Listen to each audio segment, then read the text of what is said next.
Welcome to the Seance Society, Tales from the Dead. At Grimwood Manor, the dead speak, and the living listen. The seance has begun. The dead have spoken. They call this tale The Preacher That Came from the Sky. Folks don't come to Lantern's Wake by accident. It's the kind of town you pass through once, squinting at the peeling gas station and wondering if anyone still lives here. We do. Most of us, anyway. The rest, well, they stay, but they don't live. Name's Caleb Moss. I run the pump behind the old Sinclair when I ain't drinking, which, if we're being honest, is rare. Folks round here call me a drunk, and they ain't wrong, but drunks see things. We sit still long enough, watch long enough, know which dogs bark at nothing, and which ones bark when something's moving. So when the sky split open that night, I was sitting on my porch with a bottle of corn liquor and a head full of nothing. Wasn't no thunder, just light, white, mean light, cut clean across the stars like God dragging a fingernail. Then it hit. Not the town, not the hills, the church. Old First Light Chapel sitting at the edge of Lantern's Wake since before my granddaddy was born. White paint peeling like sunburn, steeple leaking during every rain, pews smelling like mildew and grief. I seen that light go into it, like the heavens reached down and poured something straight through the roof and into the floorboards. Next morning, there he was. Didn't hear a car, didn't see no dust trail. Just found him standing on the chapel steps, hands folded like he'd always been there. Slick black hair, pressed suit, eyes too wide and too still. He smiled at me, a slow, deep smile like molasses sliding down a tombstone. Said his name was Brother Ansel. Said he'd been called. I asked who called him. He said, "The stars have names too, Mr. Moss. You just forgot how to listen." I stayed sober for 3 days after he showed up.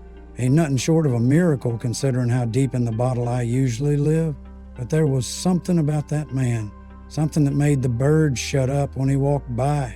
Something that made the air taste thicker. Sheriff didn't ask no questions. Pastor Dean stepped down without a word. The old ladies who never missed a Sunday, they baked pies and cleaned the pews like they'd been waiting for him their whole life. First Sunday I sat in the back. Not to worship, mind you, just wanted to see it with my own eyes, confirm it was real and not another fever dream spilling out of my skull. The chapel was packed. Folks I ain't seen in months were there, faces glowing like they'd swallowed lanterns. Even little Ellie Blivens, who ain't spoken since her mama burned alive in the mill fire, was humming a hymn I ain't never heard before. Then he stepped up. Brother Ansel didn't carry a Bible, didn't need one. He walked to that pulpit like it belonged to him, placed his hands on either side, closed his eyes, and then he started speaking. But it wasn't a sermon, not like I've ever heard. It was a story. Not in words I understood, not at first. It was sounds, like the wind across a cave mouth, like bees in reverse. I swear to you, my nose bled, and I didn't even notice till the blood hit my boot. Then the English came. Smooth as a lie. Before light was born, the song was sung. Before the lamb, before the lion, there was the mouth beneath the silence, and it whispered, and from that whisper came the stars. No fire, no brimstone, just a story that made you feel too small, like the world was a dream you'd borrowed and he'd just woken you up. Folks clapped. Mrs. Greer fainted and smiled the whole way down. I left because as he spoke, I looked at the baptismal pool and saw the water ripple, not from a draft, but from movement beneath the water. I don't know if I screamed when they grabbed me. I'd like to think I fought, bit a few fingers, threw some elbows, but truth is, I was drunk again. Not proud of it, but maybe that's what saved me. They caught me crawling out the back hallway just as Brother Ansel finished whispering to whatever sleeps in that pool. I must have knocked something over, a candlestick maybe. The sound echoed like a bell tolling in hell. 4 of them jumped me, Doyle, Lucille, Ellie's daddy. and a man whose skin looked like wet paper. They didn't speak, didn't blink, just dragged me like I was a sack of bones toward the pulpit. Ansel never raised his voice. A lost sheep returns to the fold. Brothers and sisters, let's let the water taste his soul. They stripped me bare, threw me into the pool like I was trash, nothing but bones, scars, and bourbon. It was warm, warmer than water should be, and slick, like slime. I sank, and I saw it, the curtain, a sheet of translucent flesh, like a massive, long strung taut across the deep. It rippled, twitched, puckered in places like it was full of mouths that hadn't opened yet. I felt it tug at me, like it was tasting me. Then it shuddered, not with hunger, but revulsion. And then I was vomited out, not floated, not pushed, expelled. Threw me back up onto the tiles like I was poison, and maybe I was. I laid there coughing and gagging, covered in brine and shame. Ansel leaned over me, no anger in his face, just disappointment. The drink has soured your soul, Mr. Moss. The mouth does not take spoiled meat. Brothers and sisters, let us return to our worship. Then he turned his back.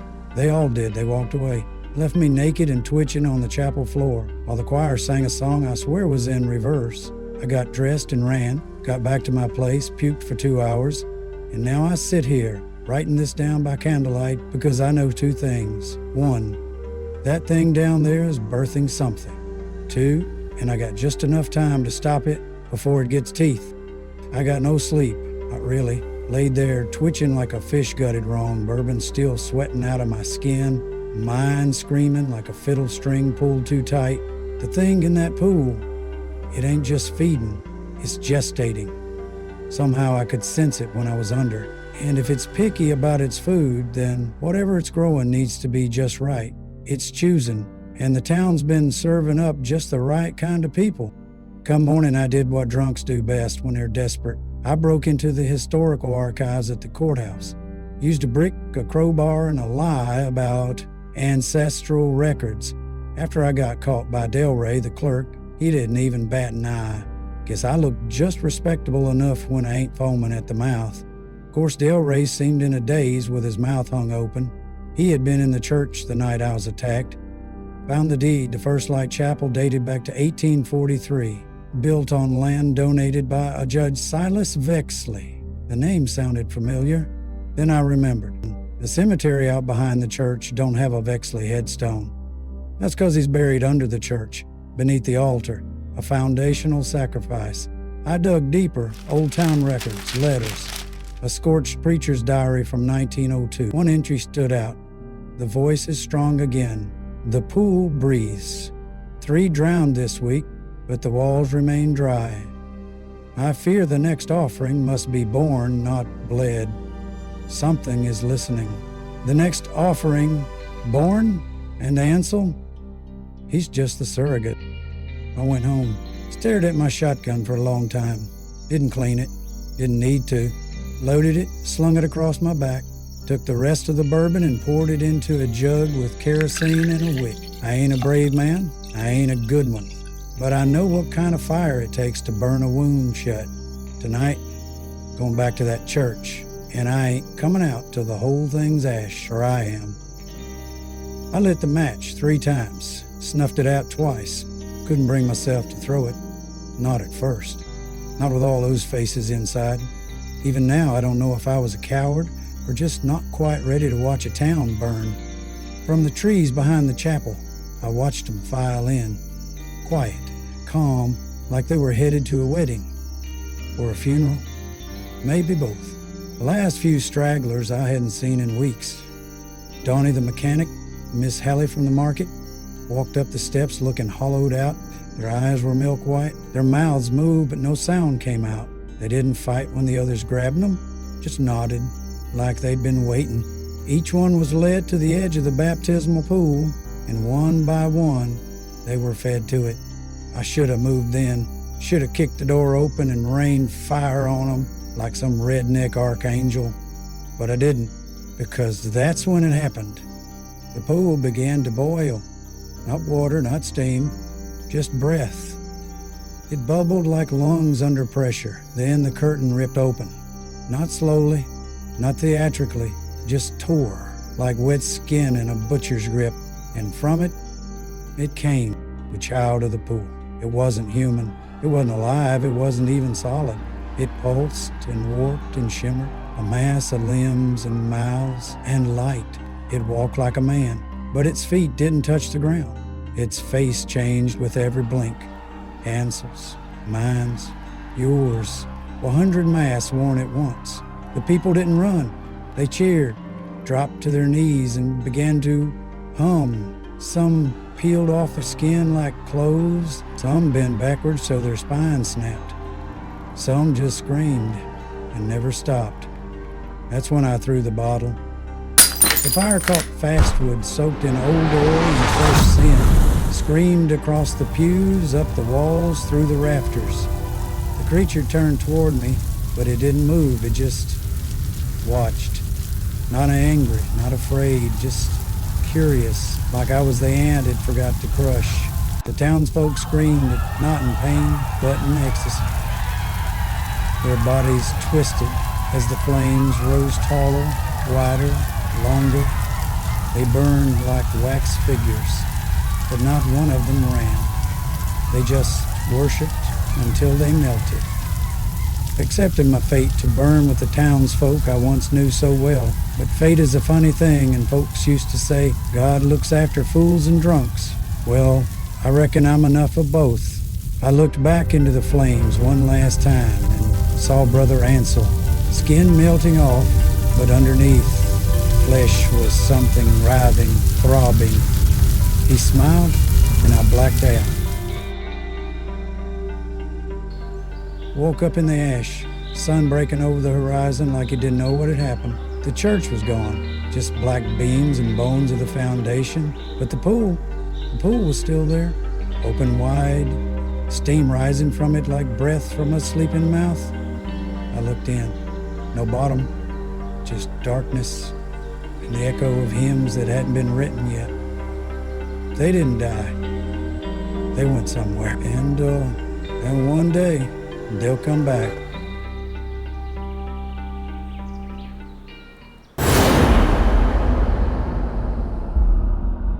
The veil draws shut once more, and our guest from beyond fades into the hush of candlelight.